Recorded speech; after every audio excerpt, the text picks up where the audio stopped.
Um, any questions anyone wants to raise?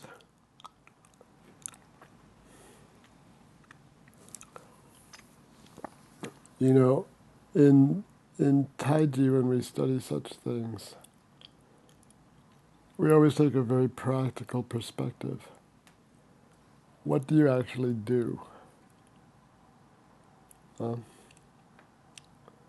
You can somewhat think about Taiji as a system of knowledge creation, as a method of practice, of self-cultivation and self-refinement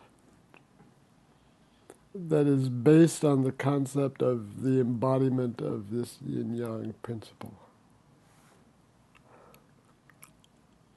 Okay, swell.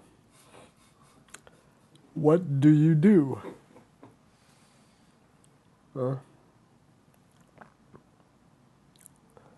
As I point out in class all the time, it's not just a matter of waving your arms around. It's not striking a pose. It's not dancing. What is it about? Well, what it begins to be about is fullness and emptiness.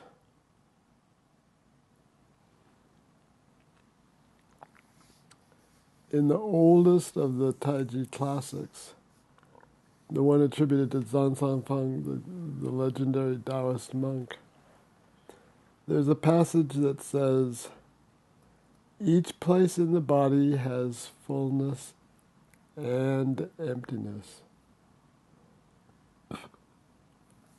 Every place in the body has the same fullness and emptiness. I've always been very intrigued by that passage.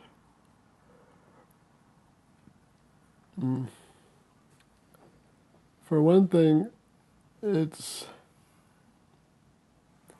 instructive to see the emphasis that was placed by writers long ago who were purveying the knowledge of this art.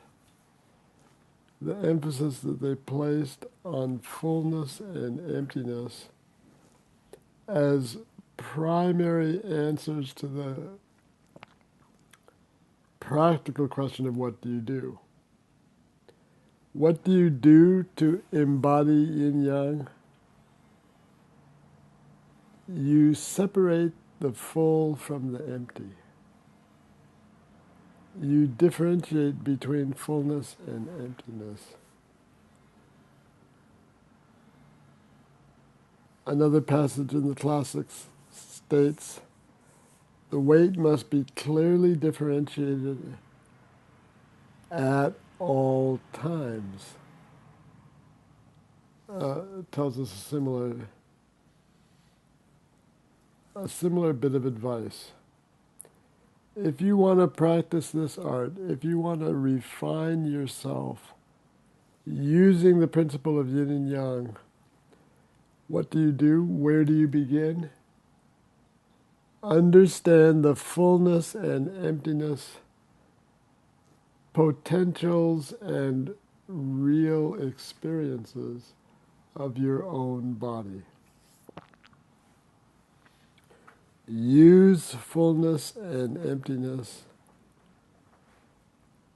to train your sensibilities about your body.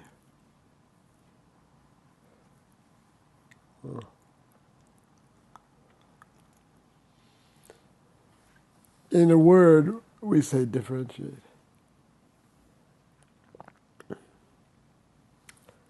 What are the 5 basic principles? You know, they're not just 5 arbitrary things. It's really just one thing. It's the thing we call Taiji. It's 5 important aspects of that. Upright the body. Why to upright the body? Because what you're going to do is differentiate. How are you going to differentiate? You're going to differentiate by doing nothing, by relaxing, by releasing and allowing the weight to sink. But you're going to do this on one side or the other.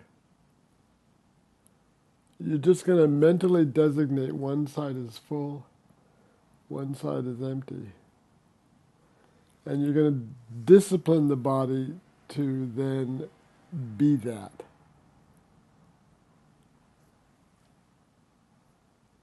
So the body must be upright. If the body is not upright and you simply release weight above, it knocks the body over. The body has to be upright in order to remain upright.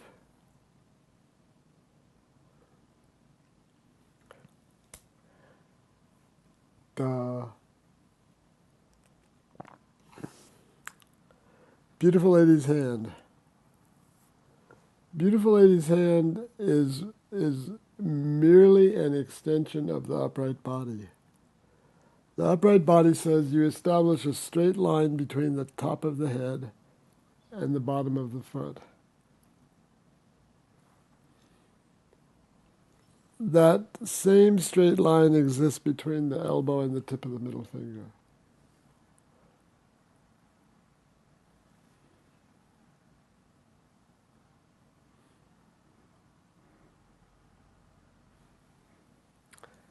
And it's that same straight line that serves as the transmission line for the chi that generates as a result of the differentiation. One basic differentiation is in the upright body itself. The yang chi rises. This is what yang chi does. You don't have to raise the yang chi. That's what we mean when we say yang chi. We mean that part that's above and going up and out. The yin chi sinks.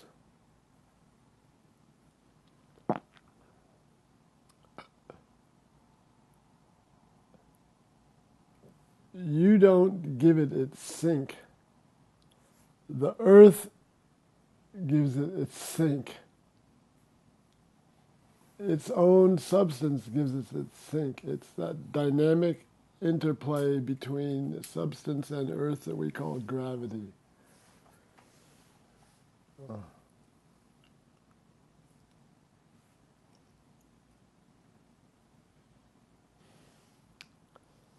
And despite all this sinking, you maintain these straight lines.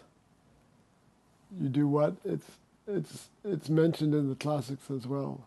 You seek the straight in the curved.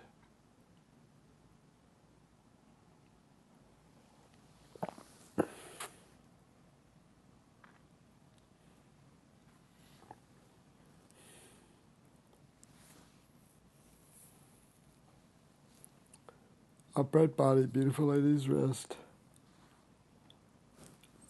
Turn at the waist.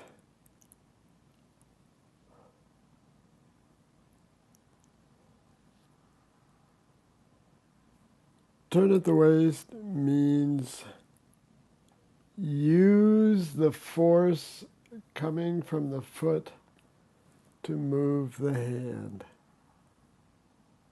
That's what turning the waist does. Turning the waist brings the power that's rooted in the foot to the hand. Like beautiful lady's hand, it reinforces the notion that you do not push with the strength in your hands. You push with the root in your foot. And in order to make that root accessible to the hand, you turn your waist.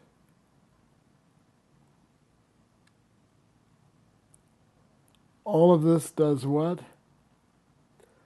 All of this allows you to tap the power that you reach through differentiation. When you differentiate, you plug directly into the yin-yang. You plug into that cosmic generator that, why is it lying within you? It lies within all things. That's what things are. Things are little arrangements of yin and yang.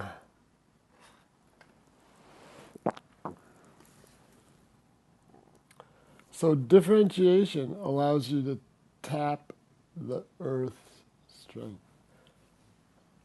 Near the end of his life, Jim Ching was asked to sum up his practice of Taiji for his lifetime. And he said, oh, simple, only need 12 characters. And he said, breathe in heaven's chi, tap the earth's strength, seek longevity in softness.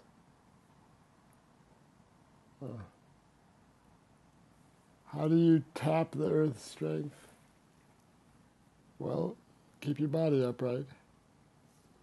Keep your hand in beautiful lady's wrist. Only use the turning of your waist to transmit the power from your legs to your hands. And only use differentiation as the method for generating that power. Oh, and there's one secret. Relax. You have to relax the body and the mind completely. You can't you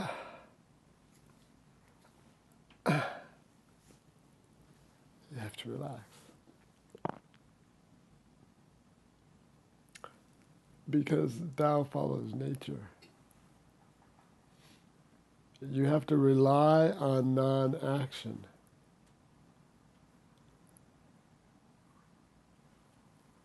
What's the most difficult thing about learning Taiji? Nothing. What is the hardest thing for students to do? Nothing.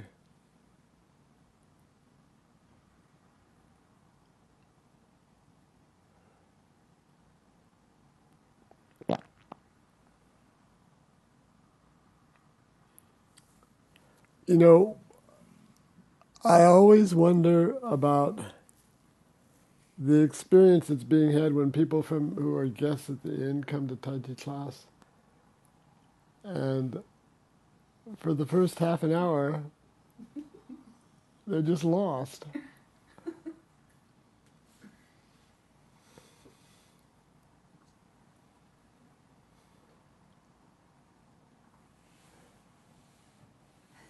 Sometimes I will point out that I say more words in one class than my teacher in Chengdu said in the 8 years that I knew him. In classes. He talked a lot outside of class. That which can be shown can't be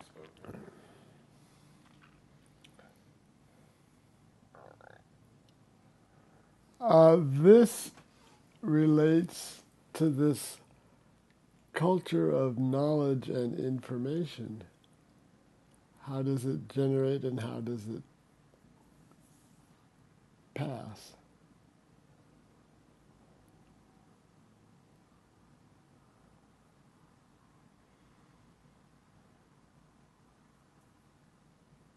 Anyway, I wanted to mention in this context that we were discussing about fullness and emptiness.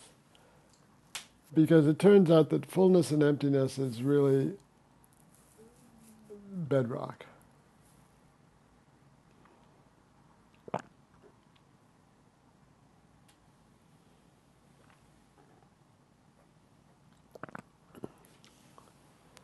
And for people who've done a study of Chinese medicine elsewhere, or read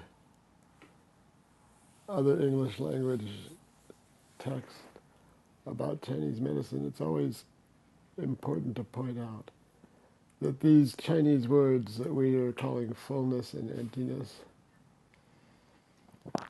have different English names. The most peculiar of which are excess and deficient.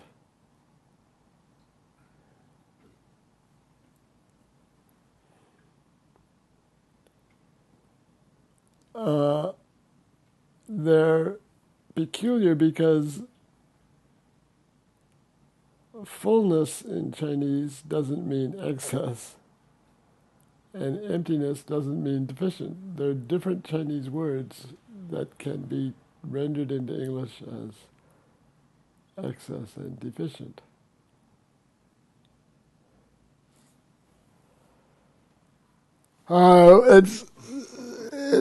It's such a nightmare, the terrain of translation.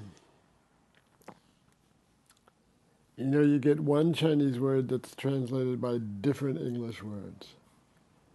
Then you get this different Chinese words that are translated by the same English word. You know, you can't go very long in that fashion without losing your mind.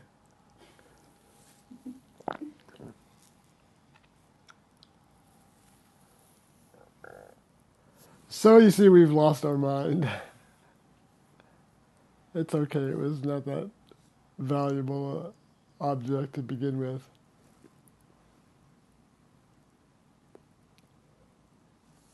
It's important, though, to maintain some integrity of understanding what is meant by fullness and emptiness. The Chinese word really means substantial.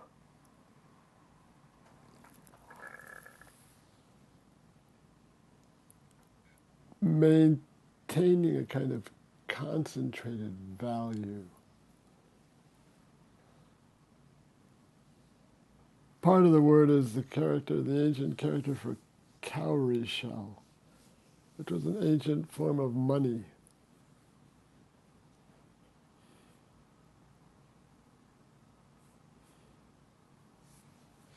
So it has that sense of something to it, something to hold on to.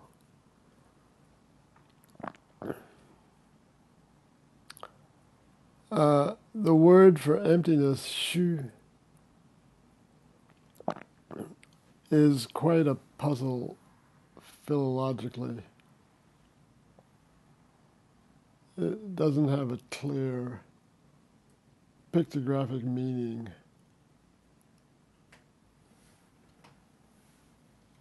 But its usage in Chinese makes its meaning clear. Empty. One of the ancient uses of this term is in Taoist cosmological texts. There is indeed a term, tai shu, the most extreme emptiness.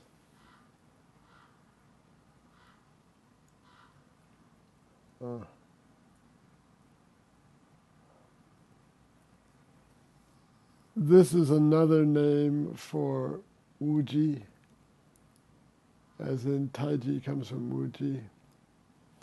It's another name for chaos. Taishu, the great void. In reading Taoist texts, it's often translated as the great void.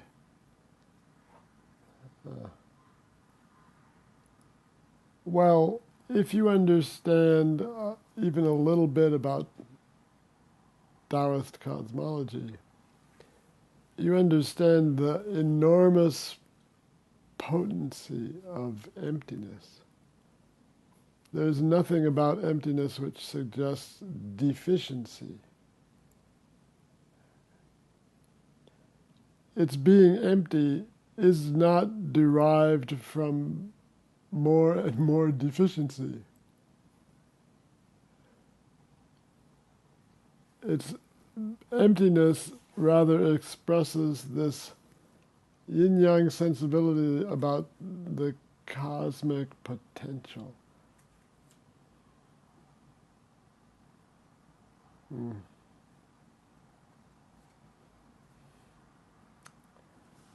Emptiness is a vast notion in this realm of intellectual activity we associate with early antecedents of what we now call Qigong. Qigong, is a fairly modern term. It really dates to the end of the 19th and maybe beginning of the 20th century. It was popularized by the Chinese really as recently as the 1950s, 60s, and 70s, when the central government did a lot of experiments and research into the nature and application of various Qigong kinds of activities.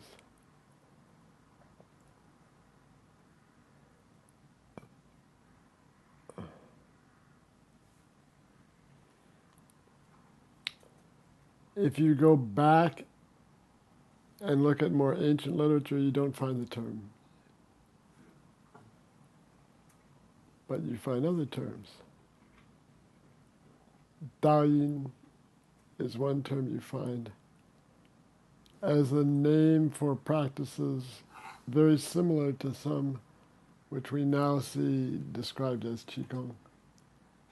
Dao means to lead, Yin means to guide. Leading and guiding. Leading and guiding what? Leading and guiding Qi.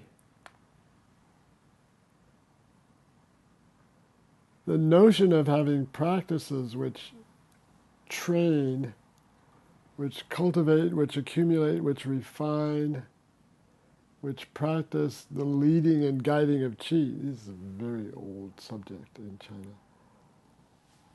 You find texts more than 2,000 years old about such things. They're just not called Qigong, they're called Dayin. Or more broadly, they're referred to by the term Yangshen, life cultivation. One kind of Qi practice under the heading of life cultivation.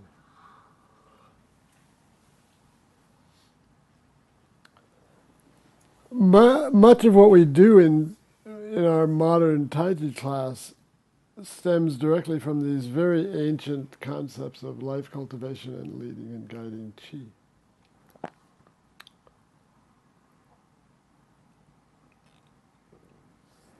And as a unbroken thread that stretches from modern to ancient, there is the emphasis on emptiness. I was very taken back in '98 when I was doing the compilation of the text of A Brief History of Qi, to examine a sampling of texts about such things from a span of almost 3,000 years in Chinese literary history. I was very taken to see the omnipresence of the concept of emptiness throughout such texts.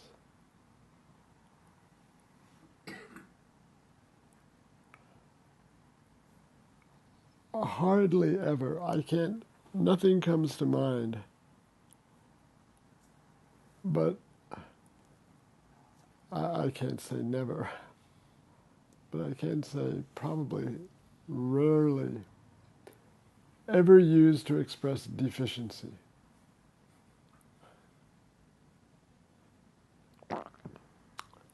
Often used in this kind of yin-yang symbolic relationship with shi, what we call fullness. Sometimes we say full and empty, sometimes we say substantial and insubstantial. Both are far better ways of rendering shu and shi than excess and deficient. But when you read English language texts about Chinese medicine, you will often run into deficiency and excess. People are simply trained with these English words as if they mean what the Chinese means. Unfortunate but true. So we have to build into our little map a little note here in the legend that says, when you see these words, excess and deficient, one, it should be a big flashing orange light that cautions you about interpretations made throughout such a text. Because the author of this text doesn't know or doesn't care about the misuse of words. And I don't know about you, but as a reader, I'm a little suspicious of authors who don't care about the misuse of words.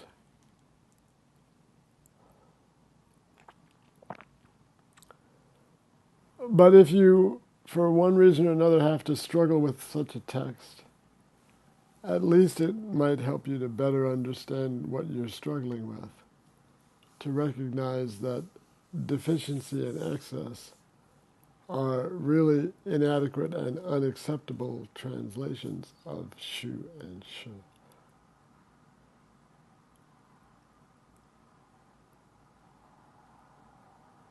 It gets pretty complicated in dealing with whole texts, because often people's whole understanding of clinical realities are based not on the Chinese concept of fullness and emptiness, but on the English concepts of deficient and excess.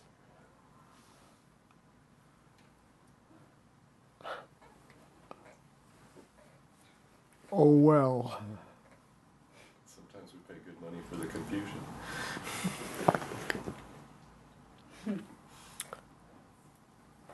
You know, one of the big rationales for having this kind of training is just to make sure that those of us who work together looking at patients have a language that we can communicate about what's really going on. And it's a really unfortunate scene when one practitioner thinks deficient and another sees emptiness. You started this conversation, which I appreciate greatly, with talking about how in any given point there's both emptiness and fullness, or substance and insubstance. So that is harder to reconcile in my mind with deficient and excess. So I'm trying to unpack that a little bit more and find the functionality in the clinical sense when I'm, full and empty at the same time is something I can feel much more potentially than trying to feel excess and deficient. Is there anything jumping out, or am I just? If you go back to the philological roots of yin and yang, if you go to a mountain in the morning, you will find that this portion is yang, meaning what? It's the sunny side of the mountain. And this portion is yin, meaning what? It's the shady side of the mountain. Now, if you stay there for one cycle of daylight,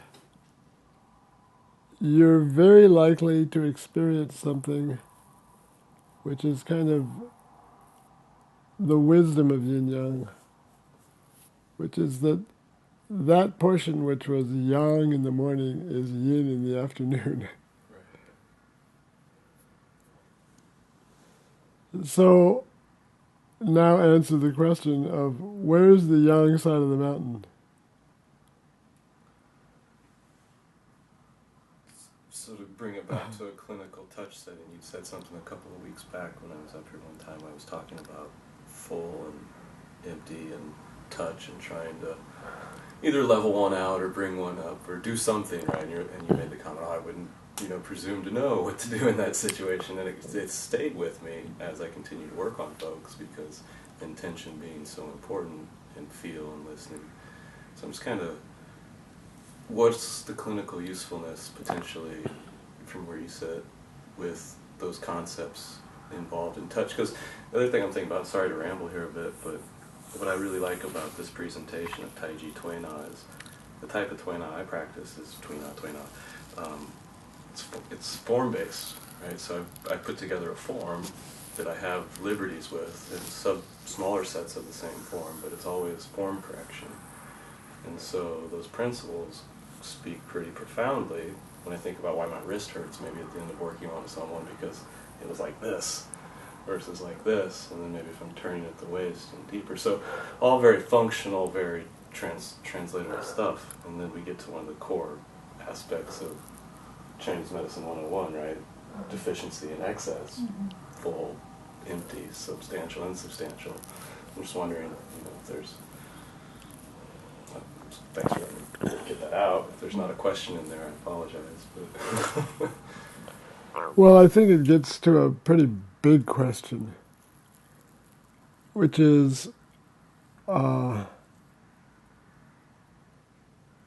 are you and what are you doing? the Joseph Aqua question from Elizabeth's classes many years ago that still lovingly haunts me, and anyone else I can throw it on. Yeah, exactly. Yeah. So I won't ask for that answer today. The deficiency excess answer, it speaks to a psychological reality of somebody who wants to dress up in a white coat and pretend they're a doctor. Right, which is what you got me on last couple times I was here. It's like, what are you trying to do? Who are you? What are you trying to do? And now I've worked through that over the last few weeks with Joseph ringing in my ears every time I try and get in front of my skis. And I just want to correct the form at this point. I just want to relax, upright body, and correct the form. And it's enjoyable to get paid for it and to help people. That's great too. But it's getting simpler, at least in that sense. So again, sorry for derailing here. Oh, that's fine. I mean, we're not derailed at all. These rails are meant to go right here. Yeah, so just to go on that a little bit more, then it's like, well, that's all. I think I said what I wanted to say. But form correction is really the idea of bringing those two. They're not divergent concepts, right? Taiji encompasses all this, but even though learning Tuina in a clinical setting, it's like practicing Taiji in my Tuina practice is what it's kind of the draw here.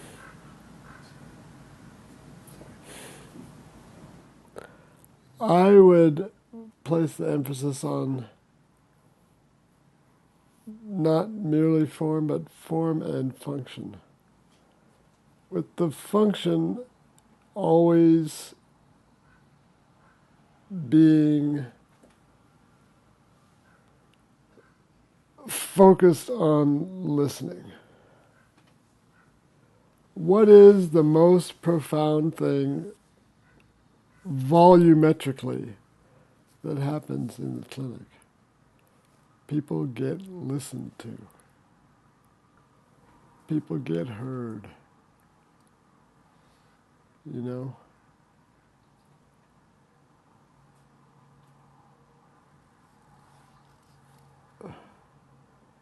If asked to try to quantify the efficacy of any given clinical intervention,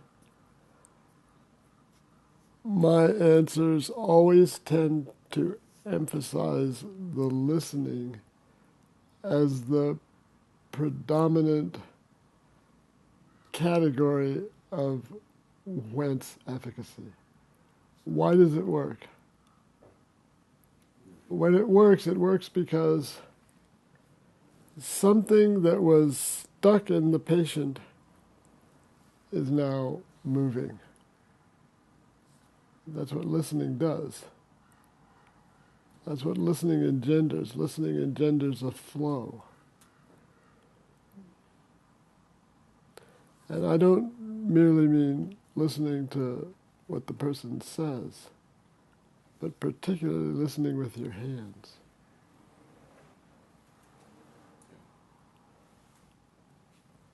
The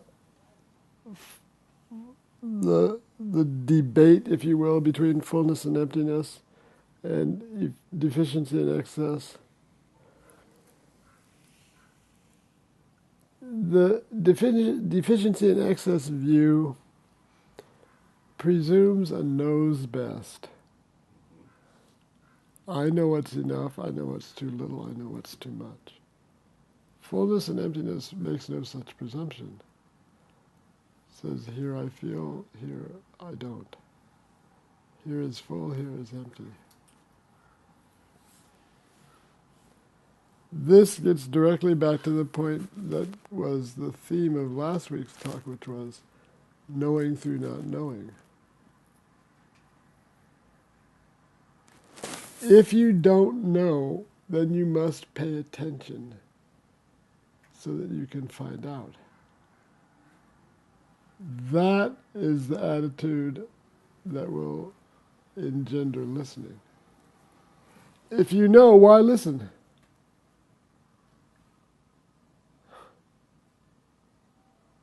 You waste your time. You already know.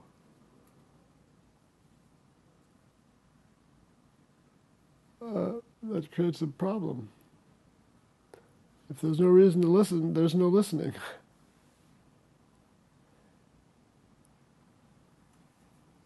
In essence, we have to sort of outsmart ourselves. We've got to continually render ourselves into a condition where we need to listen in order to know what to do.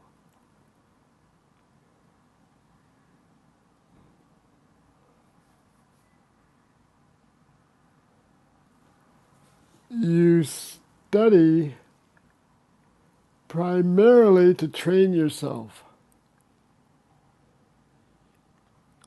Secondarily, to analyze and understand what you do. But if you aren't well trained, then you won't listen to people.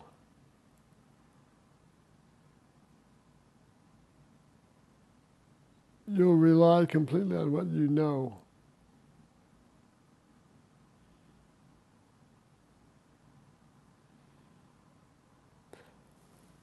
To the extent that it can preclude finding out, listening.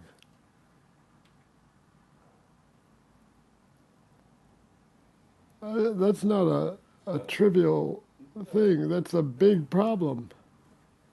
Why do people fail at practice?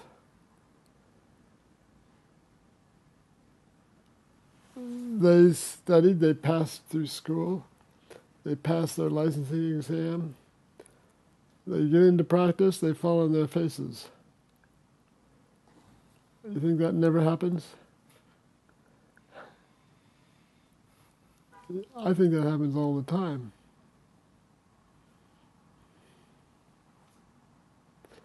Well, they crash and burn on what they know.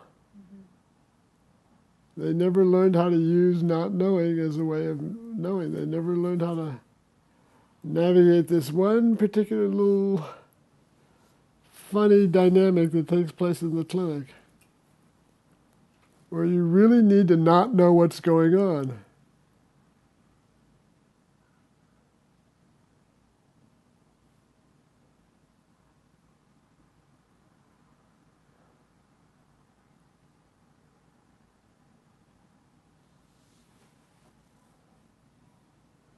Then you listen.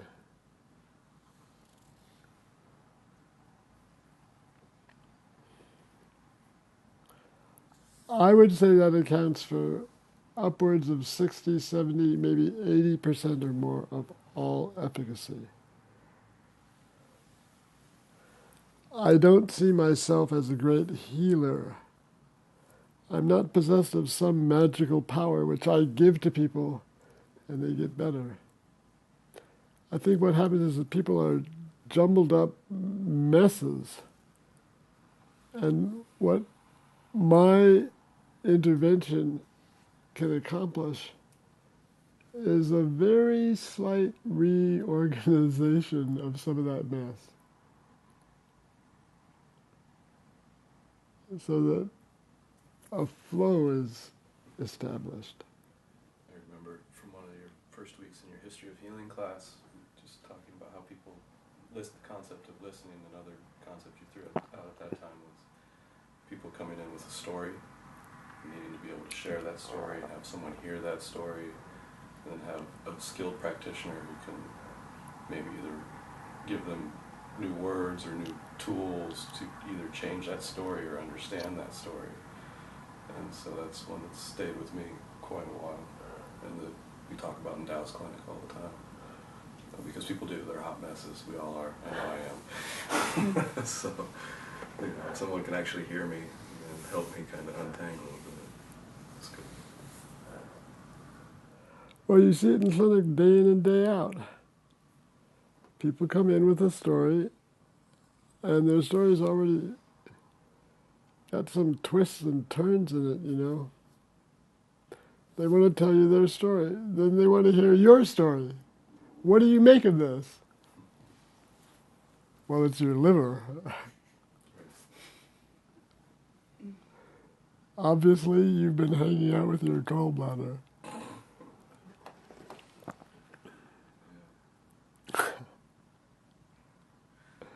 It's just because this is fun, it's like, what I'm thinking about is another time that you gave me something profound when it comes to Tui Na, which is, I think I was asking something similar about appropriate touch and listening and fullness versus emptiness and amount of pressure that was appropriate. And Ken shared with me at that time, I think you said, well, I can't remember exactly the parlance, but basically it was like, what's the right way to kiss a lady? Or to make love. I forget exactly what it was, but I know that it was so profound because it was like, obviously there's no correct answer. It's a situational thing where you have to be really in tune with that other person. And what was really helpful for me with that was it broke through that whole notion of intimately listening even for people of the same gender. Because it wasn't about making love to a woman or kissing a woman, it was about listening and appropriate touch. Even though it was a very almost inappropriate, like not inappropriate, but you wouldn't hear that in ACTCM in clinic, right? That what's the appropriate way to touch somebody? Well, what's the appropriate way to kiss somebody? But at the same time, it's coming back to me now. It's like answering my own questions a little bit. So. Yeah, I use that metaphor to kissing because for most people, it's a real experience that they've had, where they can imagine all kinds of very subtle changes that would have made bad good or good bad. Yeah. Thank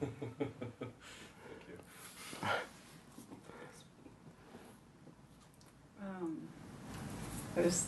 I was just interested to hear, because that made me think about the relationship between the practitioner and the patient, because it is a very intimate relationship, and it is interesting how it's so nuanced from individual to individual, and at first it might take a couple sessions to get to know someone, or like for them to let you in.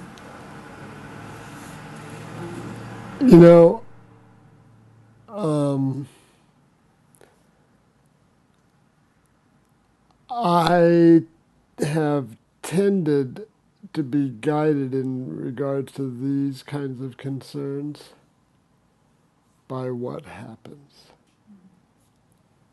What I will tell people is they've got problem X that they want my help with. I say, let's do a treatment. At the end of this treatment, and maybe a day or two on, you'll be able to know, did something happen or did nothing happen? Did it get better? Did it get worse? Did it stay the same? If it got better, we should do another treatment and see if we can If it got worse, we should do another treatment to see why. What happened? Often I've found that if I can exacerbate a symptom, I can eventually alleviate it. If nothing happened, come back. Let's try again. If nothing happens in a row, maybe you want to try a third time, maybe not.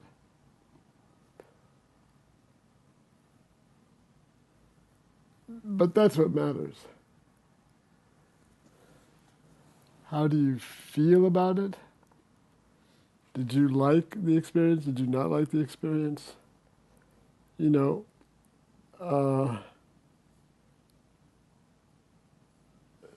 this is an area where the customer wants results. And what I've found over the years is that a clinical practice can be as busy as you need and want it to be if you manage on the basis of follow your nose, follow results. So I try to sort of sidestep the issue of what's really going on by just, grooving people into the fact that something's going to happen or nothing's going to happen. The something that happens can be good or bad. Let's take either one and follow it a little bit. If nothing happens and nothing happens, nothing's happening. I don't have any presumption that I can relate effectively with everybody. I've been alive a little too long to have that fantasy about myself or others.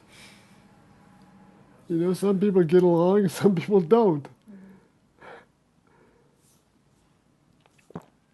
That same applies in the clinic is not a surprise. So, fine. There's lots of people, there's lots of configurations, ways of mixing and matching.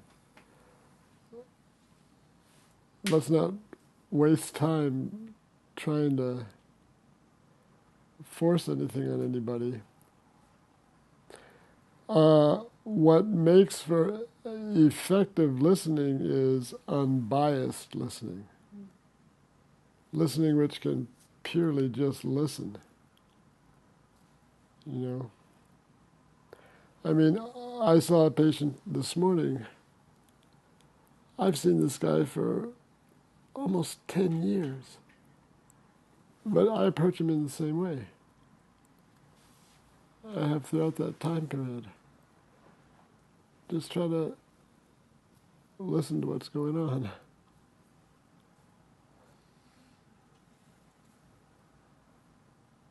That, as I said, to me establishes not just the baseline, but the whole foundation for efficacy in the clinic.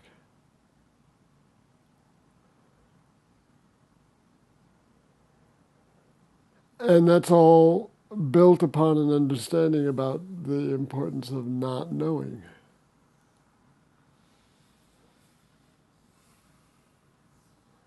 And the recognition of the truth of what Lao Tzu said, that knowing by not knowing is the best.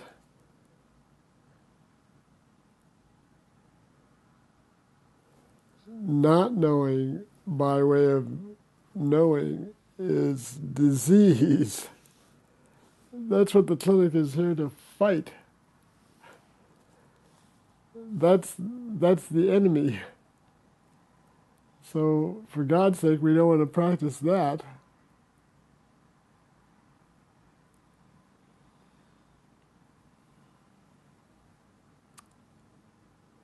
Does that make sense?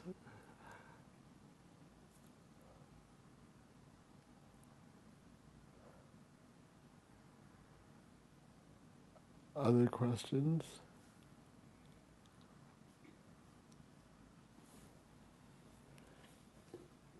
How much time have we remaining? It's 1:45. Let me look over my notes.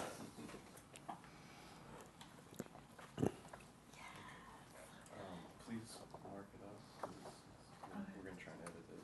And I want to go through and do better by the track. So far, So good. Yeah.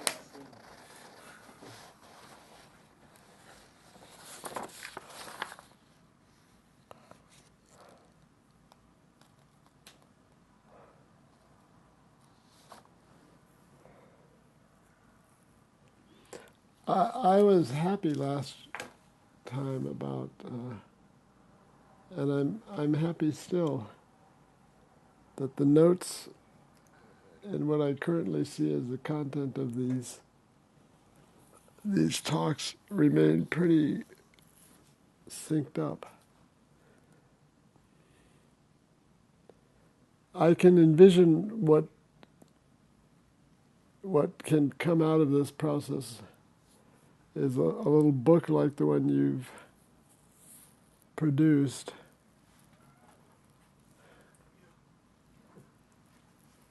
That can actually be used in patient education.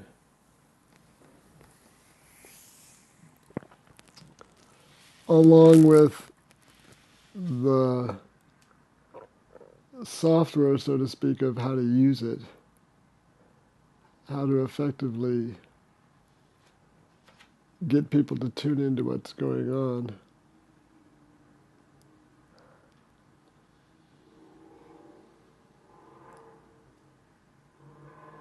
like that, because my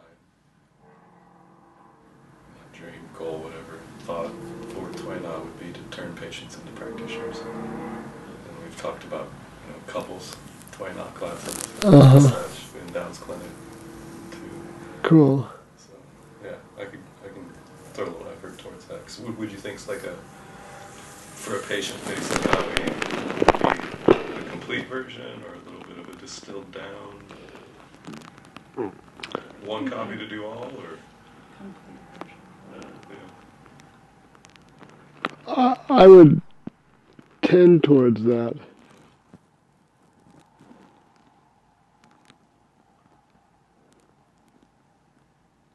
There's some sections though that are just like not explained. We'll get there. Yeah, I think that outline was not completed. No, it's around day 16 and 17. The main placeholders are there, but you won't see as much detail in the development of